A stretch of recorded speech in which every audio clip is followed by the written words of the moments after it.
এই পৃথিবীর জমিনে সালাত আদায় করা অত্যন্ত একটা সহজ কাজ, রোজা করা অত্যন্ত একটা সহজ কাজ, হজ করা, যাকাত দেওয়া সহজ কাজ ইসলামের ভিতরে।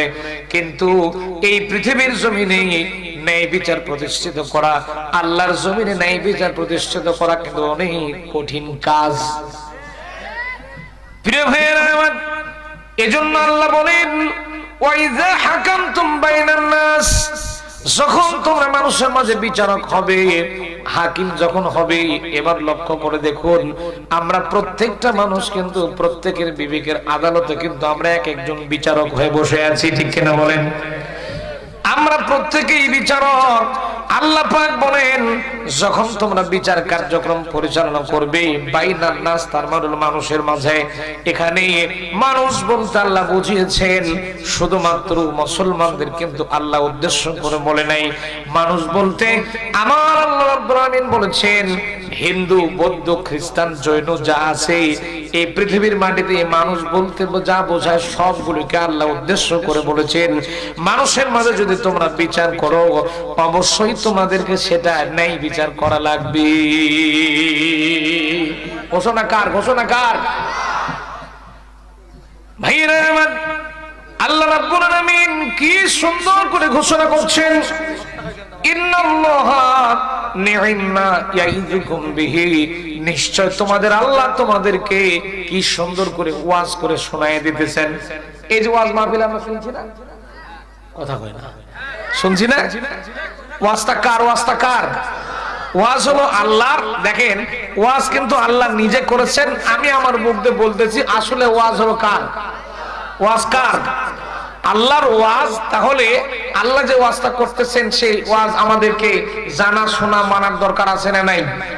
আমাদের দেশে কিন্তু হাজার হাজার ওয়াজ মাহফিল প্রতিদিন প্রতিনিয়ত হচ্ছে, কিন্তু কয়টা মানুষের জীবন পরিবর্তন হচ্ছে একটু লক্ষ্য করেন তো? পরিবর্তন হচ্ছে? সমাজ কিন্তু পরিবর্তন হচ্ছে না।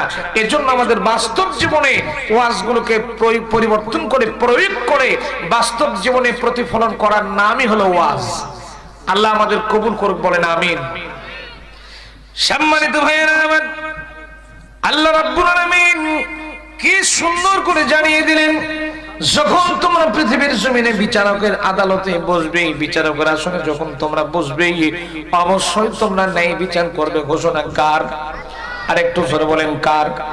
ভাইরা আমার, যেহেতু মহান আল্লাহ রাব্বুল আলামিন ঘোষণা করলেন ন্যায় বিচার করা লাগবে, শুধু ন্যায় বিচার ওইটা না যে চেয়ারম্যান মেম্বার আর কোর্টের জাস্টিস জাজেরা যেটা বিচার করবে সেটাই কিন্তু শুধু বিচার না। আপনার চোখ দিয়া যেটা আপনার বিবেকের কাছে পড়বে ধরা, ওটার নাম হলো ন্যায় বিচার। এজন্য আল্লাহ বলেন ন্যায় বিচার করা লাগবে। যেমন ধরেন আপনার পাশের বাড়িতে একজন হিন্দু মানুষ বসবাস করে, হিন্দু বাড়িতে একটা লোক বসবাস করে, তার বাড়িতে একটা পুত্র সন্তান আছে, পড়ে গেছে পানিতে, আপনি এখন কি করবেন? কি করবেন? এটার নাম হলো ইনসাফ, ন্যায় বিচার করা। তার জন্য আপনি ন্যায় বিচার করছেন। আল্লাহু আকবার। জাতি ধর্ম বর্ণ দেখলেন না, আপনি তার জন্য ন্যায় বিচার করছেন। আল্লাহু আকবার। শুধু তাই নয় প্রিয় ভাইয়েরা আমার, যদি আপনার কোন অপছন্দনীয় মানুষের জন্য আপনার কাছে একটা বিচার কার্যক্রম চলে আসে, আপনি তাকে পছন্দ করেন না, যেই লোকটাকে আপনি পছন্দ করেন না ওই মানুষটার সন্তান আগুনে পড়ে গেল অথবা তার বাড়িতে আগুন লেগে গেছে, আপনি লোকটাকে দেখতে পারেন না, পছন্দ করেন না, লোকটার বাড়িতে আগুন লেগেছে, আপনি কি করবেন? কি করবেন? কোরআনে কারিমে আল্লাহ এটাই বুঝাচ্ছেন, ওয়ালা ইয়াজরিমান্নাকুম শানাআনু কওমিন আলা আল্লা তা'দিলু ই'দিলু হুয়া আকরাবু লিত্তাকওয়া ওয়াত্তাকুল্লাহা ইন্নাল্লাহা খাবীরুম বিমা তা'মালুন। প্রিয় ভাইরা আমার, আল্লাহ রাব্বুল আলামিন বলেন ওয়ালা ইয়াজরিমান্নাকুম শানানু কওমিন, যদি কোন দলকে, যদি কোন মানুষকে তোমাদের পছন্দ না হয়, সেই মানুষটার বিচার যদি তোমার কাছে আসে, তার জন্য তোমাকে ন্যায় বিচার করা লাগবে। এই ঘোষণা কার? প্রিয় ভাইরা আমার, এবার কান লাগান, অনেক ক্ষেত্রে আমরা লক্ষ্য করে দেখেছি, ওয়ালা ইয়াজরিমান্নাকুম শানানু কওমিন আলা আল্লাহ তা'দিলু ই'দিলু হুয়া আকরাবু লিত-তাকওয়া।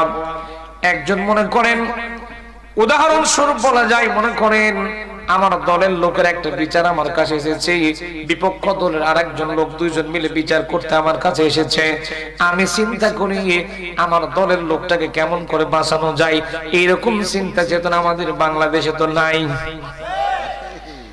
ভাইরা। এজন্য আল্লাহ বলেন, কি সুন্দর করে আমার আল্লাহ কোরআনে কারীমের ভিতরে পরিষ্কার করে বান্দাদেরকে জানিয়ে দিতেছেন, ওয়ালা ইয়াজরিমান্নাকুম শানাআনু কওমিন আলা আল্লাহ তা'দিলু ই'দিলু হুয়া আকরাবু লিত-তাকওয়া ওয়াত্তাকুল্লাহা ইন্নাল্লাহা খাবীরুম বিমা তা'মালুন। ভাইরা আমার, আল্লাহ রাব্বুল আলামিন সুন্দর করে জানিয়ে দিলেন, যদি তোমার দলের লোক না হয়, যদি তুমি অপছন্দ করো, কোন জাতিকে যদি তুমি অপছন্দ করো, তার বিচারটাও যদি তোমার কাছে এসে যায়, তার জন্য তোমাকে ন্যায় বিচার করা লাগবে। ঘোষণা কার? ঘোষণা কার? কেননা এ কোরআন দিয়ে যদি বিচার করা হয়, আল্লাহর কোরআন দিয়ে যদি কেউ বিচার করে, সে কি ভুল বিচার করবেন? অবিচার করবেন? আল্লাহর কোরআন দিয়ে যদি কোনো মানুষ বিচার করে, তাহলে সেই মানুষটা অবশ্যই ন্যায় বিচার করবে। যেহেতু আমার আল্লাহ রাব্বুল আলামিন কোরআনে কারীমের ভিতরে সুন্দর করে জানিয়ে দিলেন, পৃথিবীর মানুষের জন্য আল্লাহ পাক ইরশাদ করছেন, ওয়া তাম্মাত কালিমাতু রাব্বিকা সিদকাও ওয়া আদলা লা মুবাদদিলা লিকালিমাতিহি ওয়া হুয়াস সামিউল আলীম। আরেকটু জোরে কোন আল্লাহু আকবার। আল্লাহ পাক বলছেন, আমি আমার কোরআনে কারীমটাকে ইনসাফ দিয়ে, ন্যায় বিচার দিয়ে পরিপূর্ণ করে রেখে দিয়েছি। সুবহানাল্লাহ, সুবহানাল্লাহ। সম্মানিত ভাইয়েরা আমার, এবার দেখেন, একটু লক্ষ্য করেন, এবার হাদিস শরীফের মধ্যে একটু চলেন। ন্যায় বিচার কারে বলে? দেখেন, ন্যায় বিচারটা কি জিনিস? ন্যায় বিচারটা সমাজে প্রতিষ্ঠিত হওয়া একান্ত দরকার। আমার ভাইরা লক্ষ্য করুন, আল্লাহর কোরআন যদি রাষ্ট্রীয় সংসদে যদি কায়েম হয়ে যেত, তাহলে নিরপরাধ কোন আলেম, নিরপরাধ কোন মানুষ জেলখানার মধ্যে পড়ে থাকতো না। যখন ঠিক কিনা? তাহলে সমাজের মধ্যে ন্যায় বিচার হওয়ার দরকার আছে না নাই? জোরে বলেন, আছে না নাই? আল্লাহ পাক এই সমাজটাতে ন্যায় বিচার প্রতিষ্ঠিত করে বলেন আমিন, আমিন। অনেক লোক আছে নিজের দলের লোক বলে ওইটাকে কায়দা করে বাঁচায় দেয়, আর অপর পক্ষের লোক হলে তাকে কায়দা করে ধরে। আছে না? নীলফামারীতে নাই? আছে। এই জন্য আল্লাহর ভাষা দেখেন, আল্লাহ তো আমাদের কাহিনী সব জানেন, জানেন না?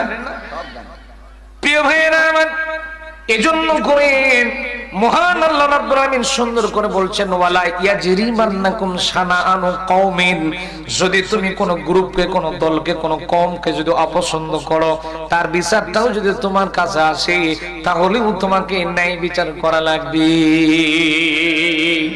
কিন্তু এই দেশের মাটিতে দেখা যায়, নিজের দলের লোক যদি না হয়, অন্য দলের মানুষ যদি হয়, তাকে কায়দা করে ধরে, আর নিজের দলের লোকটাকে কায়দা করে কৌশলে ছেড়ে দেয়।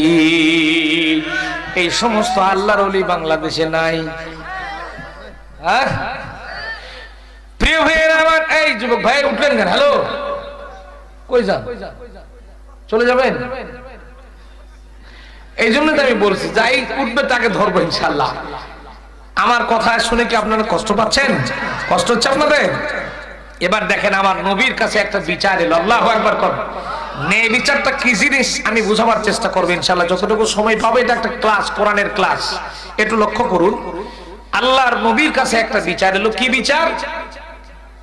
একজন মুসলমান আর একজন ইহুদি। মুসলমানের নাম ছিল বিশর। কি নাম বললাম? মুসলমানের নাম ছিল বিশর। ইহুদি মানুষটা একটু দুর্বল ছিল, মুসলমানটা একটু সবল ছিল, অনেক টাকা পয়সাওয়ালা ছিল, আর ইহুদি মানুষ অত্যন্ত দুর্বল ছিল।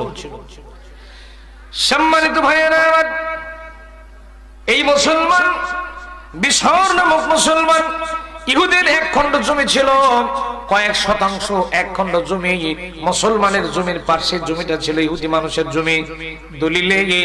দলিল আদিল্লার মধ্যে লিখিত ডকুমেন্ট ছিল ইহুদির পক্ষে, অথচ মুসলমানের আইলের মাঝখানে জমি থাকার কারণে মুসলমান ঠেলতে ওই ইহুদির জমিটা মুসলমান দখল করে ফেলছে।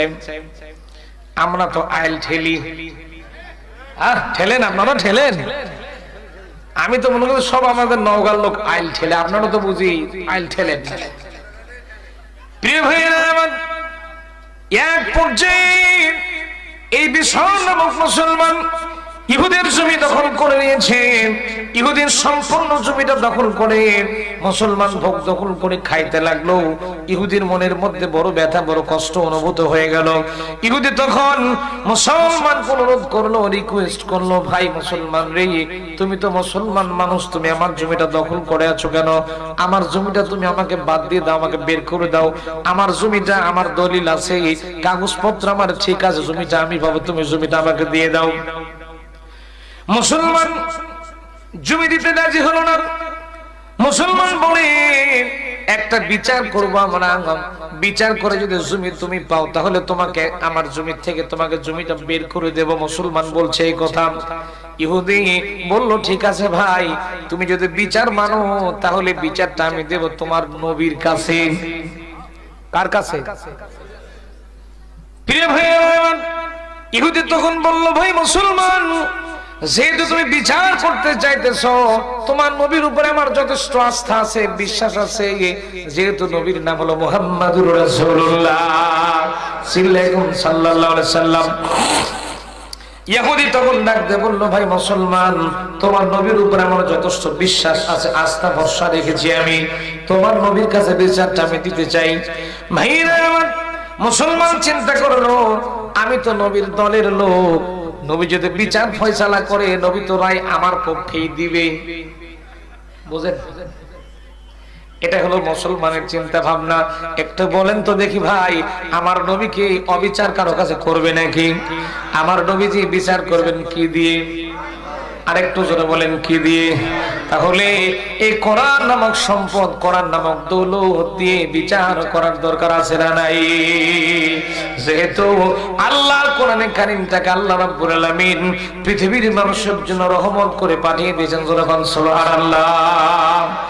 আল্লাহ রাব্বুল আলামিন বলেন, قل بفضل الله وبرحمته فبذلك فليفرحوا هو خير مما يجمعون। আল্লাহ রাব্বুল আলামিন বলেন, এই পৃথিবীর জমিনে আমি মানুষের জন্য যত রকমের দয়া কিংবা করুণা কিংবা অনুগ্রহ, যেগুলো মানুষ দেখে কিংবা না দেখে, যত দয়া আমি আল্লাহ মানুষের জন্য আরশ আজিম থেকে নাজিল করে দিয়েছি, সব চাইতে বড় দয়ার প্রমাণ হলো আমি আল্লাহ রাব্বুল আলামিন পৃথিবীর মানুষের জন্য এই কোরআনে কারীম নাজিল করে দিয়েছি। আর একটা আওয়াজ দেখুন, সুবহানাল্লাহ। সম্মানিত ভাইরা, শুনতেছেন? প্রিয় ভাইরা, বিচার যখন চলে গেল, বিশ্ব নবীর দরবারে যখন বিচার চলে গেল, আল্লাহর নবী যখন বিচার শুনলেন, মামলা শুনলেন, মামলাটা গ্রহণ করলেন নবী আমার। এইবার বিচারিক কার্যক্রম পরিচালনা করতে গেলে আমার পাশে বসে আছেন মুরব্বী চেয়ারম্যান সাহেব। বিচারিক কার্যক্রম পরিচালনা করতে গেলে দুই পক্ষ থেকে মামলার শুনানি গ্রহণ করার দরকার আছে না নাই? আসতে বলবেন না, আছে না নাই? আমার ভাইরা, বিশ্ব নবী দুইজনকে ডাক দিলেন। মুসলমান ডাক দিয়ে বলেন, হে নবী, আমি হলাম মুসলমান, আমি আপনার দলের লোক। কিসের লোক? আর একটু জোরে কোন কিসের লোক? মানে স্মরণ করে দিতেছে, আমি তো আপনার নিজস্ব লোক, আমি জিহাদে টাকা দিই, পয়সা দেই, আপনার পেছনে নামাজ পড়ি। এই তো ইহুদি। বিশ্ব নবীকে বললেন, নবী হে, আমি তো আপনার দলের লোক, আপনার সাথের লোক, আপনার পেছনে পেছনে নামাজ পড়ে জিহাদে টাকা দেই, পয়সা দিয়ে আপনার সাথে আমি জীবনটা পরিচালনা করি। এই তো ইহুদি মানুষ, আমার বিচার চলে এসেছে, হে রাসূল আপনি তো ন্যায় বিচারক, আপনি একটু সুন্দর করে ন্যায় বিচারটা করে দেন। আমার ভাইরা মানে মুসলমান ঘুরে পেছে তার পক্ষে রায় নেওয়ার জন্য চেষ্টা করতেছে। আমার দেশে এই রকম লোক বুঝে দু একটা নাই, আছে ভাইরা আমার। বাস্তব কথা নিজের জীবনের সঙ্গে একটু মিলাবার চেষ্টা করুন তো দেখি, একটু লক্ষ্য করে দেখুন আমার প্রিয় ভাইরা। এট এ টাইম আল্লাহর নবী বললেন, বিশ্বরে তোমার বক্তব্য আমি শুনেছি, আমি আল্লাহর কোরআন দিয়ে বিচার করব, দুইজনের পক্ষ থেকে মামলার শুনানি গ্রহণ করব, জমির কাগজপত্র দেখব, যে জমির কাগজ যার নামে থাকবে তার নামে আমি জমি দিয়ে দেব। ভাইয়েরা এবার যখন মুসলমান, তো বিশর নামক মুসলমানের তো কোনো কাগজপত্র কিচ্ছু নাই, গায়ের জোরে দখল করে আছে, এর তো কিচ্ছু নাই। এবার যখন নবীজি ডাকতে বলেন, ইহুদিরে তোমার কাগজপত্র দেখাও, ইহুদি লোকটার সঙ্গে সঙ্গে আল্লাহর নবীর সামনে কাগজপত্র হাজির করে দিলেন।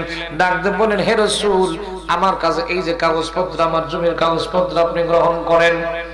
প্রিয় ভাইয়েরা আমার নবীজি ইহুদির কাগজপত্র দলিল পত্র সুন্দর করে নবীজি পর্যবেক্ষণ করলেন। আমার নবীজি ইহুদির জমির কাগজপত্র গুলো সুন্দর করে দেখশন করলেন, ভালো করে তিনি চেক করলেন। চেক করার পরে আল্লাহর নবী বিশর নামক মুসলমানকে ডাকতে বলেন, বিশর রে এক্ষুনি যাও, যাওয়ার পরে ইহুদি মানুষটাকে তুমি তোমার জমি থেকে তার জমিটা বের করে দাও। জমি তো অরিজিনাল ইহুদি পাবে, তুমি কেন দখল করে আসো, তুমি তাকে জমি দিয়ে দাও। ভাইয়েরা আমার বিশর তখন চিন্তা করতেছে, নবীজি বুঝি অনেক টেনশনের মধ্যে আছে, অনেক ঝামেলার মধ্যে আছে। নবী বুঝে বোঝেনি আমি তো মুসলমান, আমি তো নবীর দলের লোক, এই জিনিসটা বুঝি নবী বুঝতে পারে নাই।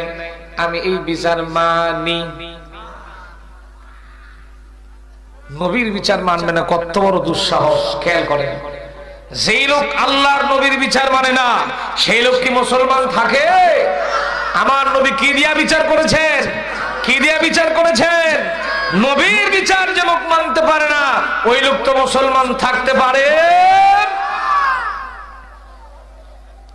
এই সময় বিশর নামক মুসলমান ইহুদিকে ডাকতে বলল, ভাই ইহুদি রে, বিশ্ব নবীর বিচারটা আমি মানতে পারলাম না, নবীর বিচার আমি গ্রহণ করলাম না, আল্লাহ নবীর বিচারটা আমি মানতে পারছি না, আমি বিচারটা সানি করার জন্য অন্য একটা কোর্টে বিচারটা দাঁড় করায় দেব। আমার প্রিয় ভাইয়েরা, আমার দেশে লক্ষ্য করে দেখবেন, যদি কোন কোর্টে চিন্তা ভাবনা করে এটা এই কোর্টের মধ্যে ন্যায় বিচার হওয়ার সম্ভাবনা আছে, অন্য কোর্টে মোটা টাকা খাইয়া দিয়ে অন্য কোর্ট থেকে তার পক্ষে রায়টা নেওয়ার চেষ্টা করে। এরকম লোক আছে না নাই? ভাইরা আমার এই সময় বিশর নামক মুসলমান ইহুদিকে ডাকতে বলল, ভাই আল্লাহ নবী বুঝে বুঝতে পারেন আমি তো মুসলমান, এই জিনিসটা বুঝে নবী বুঝতে পারেনি, আমি এই বিচারটা মানি না, বিচারটা অন্য কোর্টে একটু দাঁড় করায় দেব। ইহুদি অ্যাস্টনিশড হয়ে গেল, অবাক হয়ে গেল। ইহুদি তখন ডাকতে বলল, ভাই মুসলমান, তোমার নবীর কাছে বিচার দায়ের করলাম, তুমি নবীর সাথে নামাজ পড়ো, নবীর সাথে হজ করো, যাকাত দাও, সব তো তোমার নবীর সাথে করো, অথচ তোমার নবীর কথা তুমি না মানতে পারতেছ না, এটা তো বড় দুঃখজনক কথা। তুমি তোমার নবীর কথা কি মানবা না? বলছে না, আমি নবীর কথা মানবো না, আমি বিচারটা অন্য কোর্টে দায়ের করে দেব। এই সময় হঠাৎ করে তার মাথার মধ্যে চলে এলো হযরত ওমর ফারুক রাদিয়াল্লাহু তাআলার কথা। এবার বলেন তো দেখি, হযরত ওমর নরম না গরম? আরেকটু জোরে বল ভাইরা। শিক্ষার জন্য বলতেছি, অনেকে জানেন শিক্ষার জন্য বলতেছি, ইতিহাসটা শিক্ষার জন্য বলার দরকার আছে, একটু লক্ষ্য করে দেখুন। এবার যখন দুইজন মিলে হযরত ওমর রাদিয়াল্লাহু তাআলার কাছে গেছে, ইহুদি মানুষ তো দুর্বল মানুষ ছিল, সে চিন্তা করলো ঠিক আছে ভাই, তুমি যেহেতু তোমার নবীর বিচার মানতে পারো না, তাহলে চলো দুজন মিলে ওমরের দরবারে একটু যাই। এবার দুজন মিলে হযরত ওমর রাদিয়াল্লাহু তাআলা আনহু দরবারে গিয়েছে। হযরত ওমর বসে আছেন, হযরত ওমরকে সালাম করলেন। সালাম করার পরে ডাক দিয়ে বললেন, ভাই ওমর রে, ভাই ওমর, আপনি তো বিচক্ষণ মানুষ, অত্যন্ত জ্ঞানী গুণী মানুষ। আমি নবীর দরবারে বিচার দিয়েছিলাম, নবী বুঝে আমাকে বুঝতে পারে না, আমাকে চিনতে পারে না, আমি তো মুসলমান। তারপরেও মুসলমান শোনার পরেও নবী আমার পক্ষে রায় না দিয়ে ইহুদির পক্ষে নবী রায় দিছে, এই জন্য নবীর বিচারটা আমি মানি না। হযরত ওমর কয় কি তুই নবীর বিচার মানতে পারিস না? দাঁড়া, একটু অপেক্ষা কর। ভাইয়েরা আমার, হযরত ওমর গরম হয়ে গেলেন, চুলগুলো খাড়া হয়ে গেল, চোখগুলো বড় বড় হয়ে গেছে। হযরত ওমর তাকে দাঁড় করিয়ে দিলেন, বললেন, ভাই ও মুসলমান ভাই, তুমি একটু দাঁড়াও, আমি আসতেছি, আমি ঘরের ভিতরে যাবো আর আসবো, তুমি একটু অপেক্ষা করো। তুমি তো বিশ্ব নবীর বিচার মানো না? বলে না, মানিনি। কেন না? আমি তো মুসলমান, মুসলমান হওয়া সত্ত্বেও নবী আমার পক্ষে রায় না দিয়ে ইহুদির পক্ষে রায় দিল কেন? তাহলে তুমি তোমার পক্ষে রায় নেবে কহ, তো একটু দাঁড়াও। ভাইয়েরা আমার, হযরত ওমর রাদিয়াল্লাহু তাআলা ঘরের ভিতরে প্রবেশ করলেন, বাড়িতে গেলেন, ঘরের মধ্যে গেলেন। ঘরের মধ্যে যাওয়ার পরে একটা চাদর মুড়ি দিলেন। চাদর মুড়ি দিয়ে হযরত ওমর রাদিয়াল্লাহু তাআলা চাদরের মধ্যে করে হাতের ভিতরে করে একটা তরবারি নিয়ে চলে আসলেন। আসার পরে বাম হাত দিয়ে ওই বিছরের বাম হাত দিয়ে মাথার চুলগুলো আঁকড়ে ধরলো, আর সঙ্গে সঙ্গে ডাক দিয়ে বলতেছে, যে লোক বিশ্ব নবীর বিচার, আল্লাহর নবীর বিচার, কোরআনের বিচার যে লোক মানতে পারে না, সে তার মুসলমান থাকে না। ওই মানুষটার বিচারটা এইরকম করে করে দেওয়া লাগে বলে হযরত ওমর রাদিয়াল্লাহু তাআলা সঙ্গে সঙ্গে এই মানুষটার কল্লা কেটে দিক দুটুকরা বানিয়ে দিয়েছে। সেই হযরত ওমর মুসলমানের কল্লা কেটে নিয়েছে, মুসলমানের মাথা যখন কেটে নিয়েছে, ইহুদি চিন্তা করলো আর থাকা যাবে না, মার দৌড়। ভাইয়েরা আমার, ইহুদি দৌড়ে চলে যাচ্ছে, অনেক দূরে দৌড়ে চলে যাইতেছে। ইহুদি চিন্তা করছে, আরে ওমরের মতো লোকের কাছে কোন দুঃখ এলাম, আমার জমির দরকার নাই। যে লোক নিজের দলের লোকটাই মেরে ফেলেছে, আমাকে কি বেঁচে রাখবে? আমারেও তো মারবে, মার দৌড়। এরকম করে দৌড়ানি দিছে। হযরত ওমর রাদিয়াল্লাহু তাআলা তখন ডাক দিলেন, ভাই তোমাকে যাওয়া লাগবে না, তোমাকে দৌড়াতে হবে না, তুমি আমার কাছে আসো। ভাইয়েরা আমার, হযরত ওমর রাদিয়াল্লাহু তাআলা লোকটাকে কোলের মধ্যে জড়িয়ে নিলেন, বুকের মধ্যে জড়িয়ে নিলেন। জড়িয়ে নেওয়ার পরে ডাক দিয়ে বলেন, ভাই রে, তোমার কোনো টেনশন করার দরকার নাই, চিন্তা করার কোনো দরকার নাই। যে লোক আল্লাহর নবীর বিচার যে লোক মানতে পারে না, সেই লোক মুসলমানের খাতার মধ্যে থাকতে পারে না। এই জন্য করে তাকে দুনিয়া থেকে কতল করে দিয়ে, দুনিয়ার জমিন থেকে তাকে বিদায় করে দিয়ে আমি ওমর তোমার জন্য তোমার রাস্তা ক্লিয়ার করে দিয়েছি। যাও, তুমি আজ থেকে জমি ভোগ দখল করে, তুমি আজ থেকে জমির মালিক। আর একটু আস্তে কোন সুবহানাল্লাহ। প্রিয় ভাইয়েরা আমার, হযরত ওমর রাদিয়াল্লাহু তাআলা মুসলমান হত্যা করে ফেলেছে। সঙ্গে সঙ্গে চারদিকে খবর তৈরি হয়ে গেছে, হযরত ওমর মানুষ হত্যা করে ফেলেছেন। হযরত ওমরের সম্পর্কে আল্লাহর নবীর আদালতে, আল্লাহর নবীর কোর্টে হযরত ওমর রাদিয়াল্লাহু তাআলা সম্পর্কে একটা মামলা হয়ে গেল। হযরত ওমর মানুষ হত্যা করে ফেলেছে, এই কথা জানিয়ে গেল। প্রিয় ভাইয়েরা আমার, বিশ্ব নবীর কানে পৌঁছে গেল যে ওমর মানুষ হত্যা করে দুনিয়া থেকে বিদায় করে দিয়েছে। আল্লাহ রাসূল টেনশনে পড়ে গেলেন, ওমর এই কাজটা করলোটা কি? আমার ভাইরা, হযরত ওমর রাদিয়াল্লাহু তাআলা দুনিয়ার জমিনে একক সিদ্ধান্ত নিয়েছিলেন 13টা জায়গায়।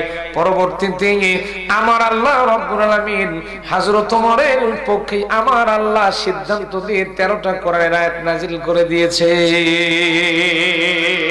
এরা আমার লক্ষ্য করুন, কান খোলেন, মনোযোগ দেন। হযরত ওমর 13 জায়গায় একক সিদ্ধান্ত নিয়েছিলেন। পরবর্তীতে আল্লাহ পাক 13 জায়গায় 13টা আয়াত নাযিল করে দিয়ে হযরত ওমরের পক্ষে আল্লাহ রায় দিয়েছেন। এর জন্য বলা হচ্ছে, লা নাবিয়্যা বা'দি ওয়া লা রাসূলা, আমার পরে কোনো নবী রাসূল আসবে না। যদি নবী রাসূল পৃথিবীর জমিনে আসতো, লাকানা ওমর, আল্লাহ পাক তাহলে হযরত ওমরকে নবী বানায় দিতেন। সুবহানাল্লাহ। হযরত ওমর রাদিয়াল্লাহু তাআলা এত বিচক্ষণ মানুষ ছিলেন, এতটা বিচক্ষণ মানুষ ছিলেন তিনি, এত বিচক্ষণ মানুষ ছিলেন। একটু লক্ষ্য করুন, আজকে আল্লাহর কোরআনের উপর আঘাত আসতেছে, নবীর নামের বিরুদ্ধে আঘাত আসতেছে, ইসলামের বিরুদ্ধে আঘাত আসতেছে, আল্লাহর দ্বীনের বিরুদ্ধে আঘাত আসতেছে। নাস্তিকের বাচ্চারা, রামানবমের বাচ্চারা আল্লাহওয়ালা, দাড়িওয়ালা, টুপিওয়ালা মানুষদের বিরুদ্ধে ষড়যন্ত্র করতেছে, আল্লাহওয়ালাদেরকে জেলখানার মধ্যে ভরে রাখতেছে।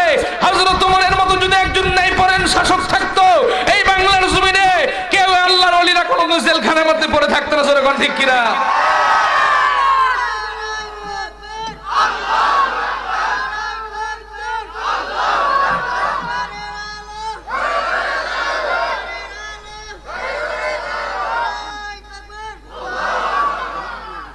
হযরত ওমর রাদিয়াল্লাহু তাআলার মতো একজন প্রেসিডেন্ট আমাদের দরকার আছে না নাই? জোরে কোন আছে না নাই? আমার প্রিয় ভাইরা, হযরত ওমর রাদিয়াল্লাহু তাআলার মতো লোক যদি আজকে যদি প্রেসিডেন্ট দায়িত্ব পালন করতেন, তাহলে এই পৃথিবীর জমিনে ন্যায় বিচার প্রতিষ্ঠিত হয়ে যেত। জোরে কোন ঠিক কিনা? আল্লাহর কোরআন আমরা সংসদে দেখতে চাই, আমরা ক্ষমতার মসনদ চাই না, আমরা ক্ষমতা চাই না, আমরা শুধু চাই আল্লাহর কোরআন দিয়া দেশ চলুক, রাষ্ট্র চলুক, সমাজ চলুক, পৃথিবী চলুক। যখন আল্লাহু আকবার। আল্লাহ কবুল করুক, বলেন আমিন, বলেন আমিন। আসুক না যত বাধা, যত ঝড় সাইক্লোন, রাসূলের পথে মোরা চলবই, এ জীবন বাজি রেখে দিনের নিশান মোরা বাংলার আকাশে উড়াবই। আসুক না যত বাধা, যত ঝড় সাইক্লোন, রাসূলের পথে মোরা চলবই, এ জীবন বাজি রেখে দিনের নিশান মোরা বাংলার আকাশে উড়াবই। মোরা কামানের মুখোমুখি দাঁড়িয়ে আল্লাহু আকবার বলবো। আরেকটু জোরে হবে না? মোরা কামানের মুখোমুখি দাঁড়িয়ে আল্লাহু আকবার বলবো। আসুক না যত বাধা, যত ঝড় সাইক্লোন, রাসূলের পথে মোরা চলবই, এ জীবন বাজি রেখে দিনের নিশান মোরা বাংলার আকাশে উড়াবই। আমাদের দেহে বই জিহাদি রক্ত, আছে না নাই? এই মুসলমান আছে না নাই? আমাদের দেহে বই জিহাদি রক্ত, প্রাণে প্রাণে বিপ্লবী হুঙ্কার, তাকবীরে তাকবীরে বাতিলের মসনদ কত ভেঙে করেছি যে চুরমার, কত ভেঙে করেছি যে চুরমার। এই শির অবনত আল্লাহর কাছে শুধু, এই মাথা কার কাছে নত হবে? কার কাছে? কার কাছে? এই মাথা একমাত্র আল্লাহ ছাড়া কার কাছে নত হবে? এই শির অবনত আল্লাহর কাছে শুধু, নয় কোন তাগুতের কাছে, নয় কোন বাতিলের কাছে। সবুজে কাফেলা নিয়ে যাব জানি একদিন মাকসুদে মঞ্জিলে পৌঁছে, মাকসুদে মঞ্জিলে পৌঁছে। আমাদের ছোট হৃদয়ে রাসূলের প্রেম ছবি আঁকবো। আসুক না যত বাধা, যত ঝড় সাইক্লোন, রাসূলের পথে মোরা চলবই, এ জীবন বাজি রেখে দিনের নিশান মোরা বাংলার আকাশে উড়াবই। আমার ভাইরা, হযরত ওমর রাদিয়াল্লাহু তাআলা কেমন মানুষ ছিলেন, বিচক্ষণ মানুষ ছিলেন। আল্লাহু আকবার। কি ইনসাফপূর্ণ জিন্দেগি তিনি তৈরি করেছিলেন। ছোট্ট একটা ঘটনা মনে পড়ে গেল। মিশরের মানুষ, মিশরের নীল দরিয়াতে পানি শুকিয়ে গেল। মিশরের মানুষ, হযরত ওমর রাদিয়াল্লাহু তাআলা তখন 30 লক্ষ বর্গ মাইলের প্রেসিডেন্ট হযরত ওমর বসে আছেন। সুবহানাল্লাহ। মিশরের মানুষ হযরত ওমরের কাছে কমপ্লেন করলেন, হে আমিরুল মুমিনিন, আমাদের মিশরের মাটিতে নীল দরিয়ার পানি শুকিয়ে গেছে, আপনি একটু ব্যবস্থা করেন, আল্লাহর কাছে আপনি একটু দোয়া করেন।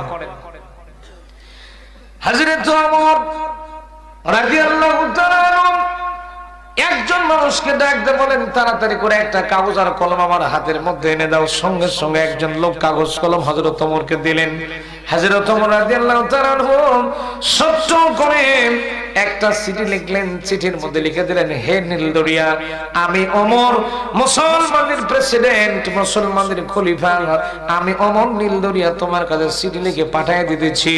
আমার চিঠি যাওয়ার সঙ্গে সঙ্গেই আল্লাহর রহমতে মেহেরবানি করে তুমি নীলদরিয়ার মধ্যে পানিটা প্রবাহিত হয়ে যাও।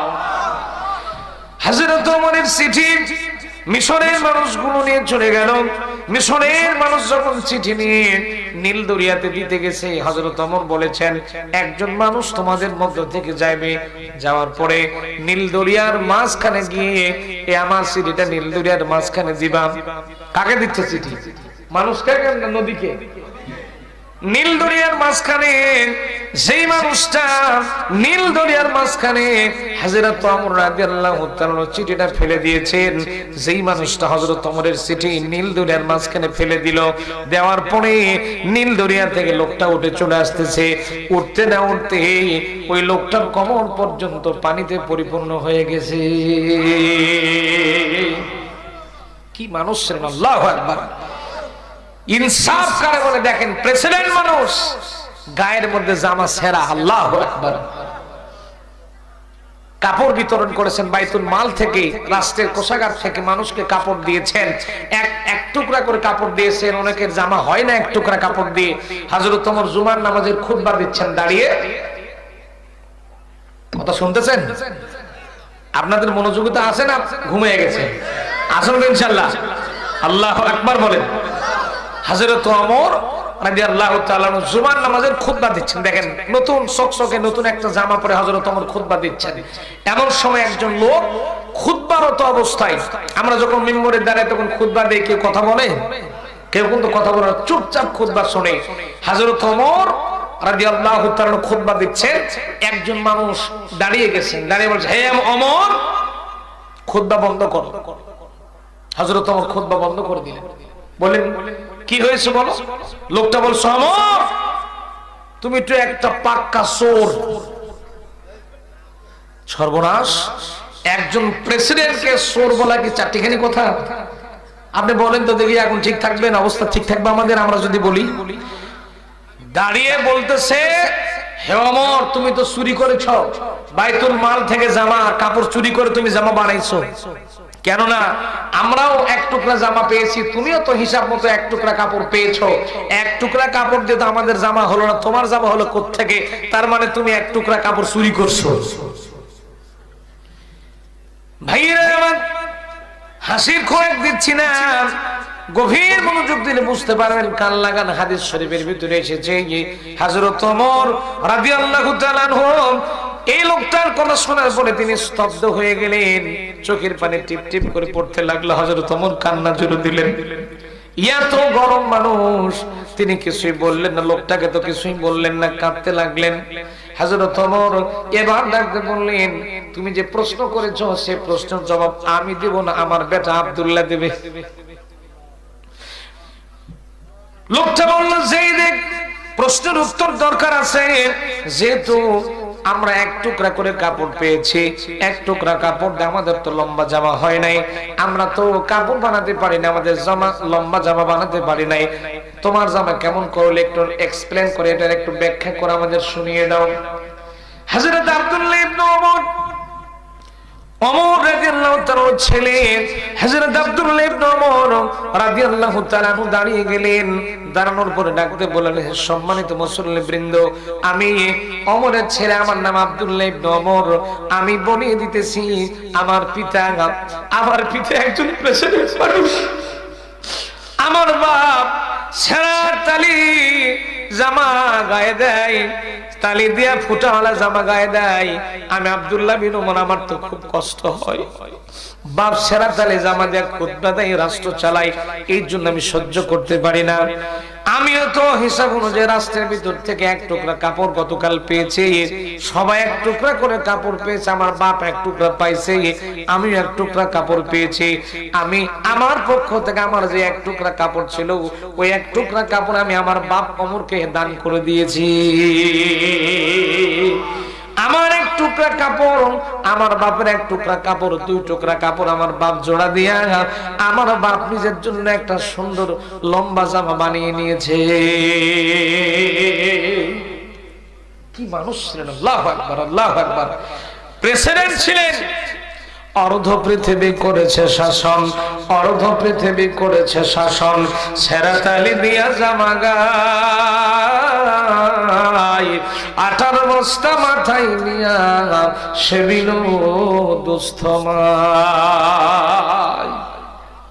আজ কোথা গেল সেই মানব দরদি তৌহিদি সন্তান? আজ কোথা গেল সেই মানব দরদি তৌহিদি সন্তান? কোথা গেল সেই সোনার মানুষ? কোথা গেল সেই মুসলমান? ঠিক কিনা বলেন? হযরত ওমর কি বিচক্ষণ ছিলেন! আল্লাহু আকবার। ভাইয়েরা আমার, এজন্য করে আমার আল্লাহ রাব্বুল আলামিন কোরআনে কারীমের ভিতরে সুন্দর করে আল্লাহ পাক জানিয়ে দিচ্ছেন, ওয়া ইযা হাকামতুম বাইনান নাসি আন তাহকুমু বিল আদল ইন্নাল্লাহা নি'মা ইয়াইযুকুম বিহি ইন্নাল্লাহা কানা সামিআন বাসীরা। ভাইরা আমার আল্লাহ রাব্বুল আলামিন সুন্দর করে ঘোষণা দিলেন, তোমরা যখন বিচারকের আদালতে বসবা অবশ্যই তোমরা ন্যায় বিচার করবে। কথা কার? আরেকটু জোরে বলেন, কথা কার? ভাইরা আমার, আরেকটা ছোট্ট বিচার বলি, একটু কান খোলেন। আল্লাহর নবী মুহাম্মদুর রাসূলুল্লাহ সাল্লাল্লাহু আলাইহি সাল্লাম, বিশ্ব নবী আমার একটা বিচার কার্যক্রম পরিচালনা করলেন। আল্লাহর নবীর বংশের একটা মহিলা মানুষ, কুরাইশ বংশের একটা মহিলা মানুষ কিছু টাকা পয়সা চুরি করেছেন। কি করছেন? আচ্ছা বলেন তো দেখি, চুরির বিধান আল্লাহ কোরআনে কি দিয়েছেন? চুরি করলেই কি করা লাগবে? হাত কাটা লাগবে। ভাইয়েরা আমার, ওই মহিলা চুরি করেছে, সম্ভ্রান্ত ঘরের একটা মহিলা, অনেক ভদ্র ঘরের মহিলা, কুরাইশ বংশের মহিলা চুরি করেছে। বিশ্ব নবী আল্লাহর কোরআন দিয়ে বিচার করলেন। নবী আমার কোরআন দিয়ে বিচার করে দিয়ে রায় দিয়েছেন, মহিলার একটা হাত তোমরা কেটে বাদ দিয়ে একটা হাত কেটে দাও। এই বিচার যখন আমার নবীজি দায়ের করে দিলেন, এই বিচারের রায় যখন আমার নবী দিয়ে দিলেন, সাহাবায়ে কেরাম বলাবলি করা শুরু করলেন, আরে বিশ্ব নবী কোরআন দিয়ে ন্যায় বিচার করলেন, কিন্তু মহিলা তো সম্ভ্রান্ত ঘরের একটা মহিলা, এই মহিলা কুরাইশ বংশের মহিলা, এই মহিলার হাত কাটলে তো ইজ্জত থাকে না, এই মহিলার যেন হাত না কাটা এই ব্যবস্থা করা লাগবে। প্রিয় ভাইরা আমার, সাহাবায়ে কেরাম বলাবলি করতে লাগলেন, কাকে দিয়ে নবীকে বলানো যায়, আল্লাহর নবীকে কাকে দিয়ে বলানো যায়, এই চিন্তা ভাবনা তারা করতে লাগলো। আমার ভাইরা, এক পর্যায়ে বিশ্ব নবীর নাতি ছিল হযরত ওসামা বিন যায়েদ রাদিয়াল্লাহু তাআলা, নবীজি তাকে অত্যন্ত মহব্বত করতেন, ভালোবাসতেন। হযরত ওসামার কাছে সাহাবায়ে কেরাম ডাক দিয়ে বললেন, ওসামা তুমি একটু বিশ্ব নবীর কাছে গিয়ে বলো আল্লাহর নবী যেন মহিলার হাত না কেটে দিয়ে ছোট্ট একটু অপরাধের জন্য শাস্তি দেয়, একটা আঙ্গুল যেন কেটে দেয়, পুরা হাতটা যেন না কেটে আঙ্গুল কেটে বাদ দিয়ে হলেও এই ছোট্ট বিচারটা যেন নবী করে দেয়। ভাইয়েরা আমার, এবার তাকান আমার নবী কি দিয়ে বিচার করলেন? জোরে কোয়া লাগবে, কি দিয়ে? আমার নবীজি কোরআন দিয়ে বিচার করেছেন। আল্লাহ পাক সুন্দর করে বলেন, ওয়ালা ইয়াজরিমান্নাকুম শানাআন কওমিন আলা আল্লা তা'দিলু ই'দিলু হুয়া আকরাবু লিত-তাকওয়া ওয়াত্তাকুল্লাহা ইন্নাল্লাহা খাবীরুম বিমা তা'মালুন। হয় নাই ভাই? আরেকটু জোরে কোন আল্লাহু আকবার। আপনাদের গলার ভলিউম কমে গেছে না? আমি আবারও আল্লাহর কোরআনে কারীম তেলাওয়াত করছি। আমার ভাইরা, কোরআন তেলাওয়াত করলে ঈমান বাড়ায় দেয় কে? ঈমান বাড়ায় দেয় কে? কোরআন শুনলে ঈমান বাড়ায় দেয় আল্লাহ পাক। আমি আমার কোরআন তেলাওয়াত করছি, আপনারা একটু জোরে আল্লাহু আকবার বলবেন, হাত তুলে আল্লাহু আকবার বলবেন। আল্লাহ রাব্বুল আলামিন বলেন, ولا يجرمنكم شنآن قوم على ألا تعدلوا اعدلوا هو أقرب للتقوى واتقوا الله إن الله خبير بما تعملون আরেকটু জোরে বলুন আল্লাহু আকবার। ভাইরা আমার, আল্লাহ রাব্বুল আলামিন বলেন নিজের দলের লোক হোক না কেন, নিজের ছেলে হোক না কেন, মেয়ে হোক না কেন, যেই হোক না কেন, যদি তোমার অপছন্দের লোক হোক না কেন, যেই হোক না কেন, ইজা হাকামতুম বাইনান নাস, বিচারকের চেয়ারে বসলেই ন্যায় বিচার করা লাগবে। ঘোষণা কার?